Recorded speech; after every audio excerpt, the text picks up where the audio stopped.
गोरखपुर में रेल चले ले और चले दुपहिया, भासुर के बहिना भागी गईली, आई हो दादा कहिया, भासुर के बहिना भागी गईली।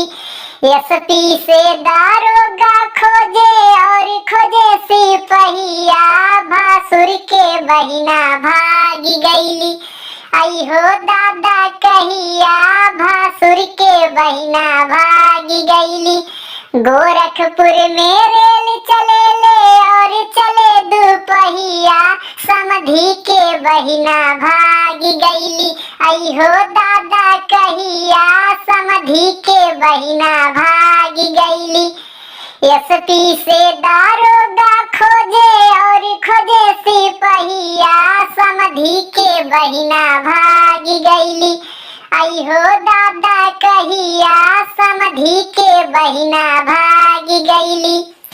गोरखपुर में रेल चले ले और चले दुपहिया, दुल्हे की बहिना भागी गईली, आई हो दादा कहिया, दुल्हे की बहिना भागी गईली। एसपी से दारोगा खोजे और खोजे सिपहिया, दुल्हे की बहिना भागी गईली, आई हो दादा कहिया, दुल्हे की बहिना भागी गईली।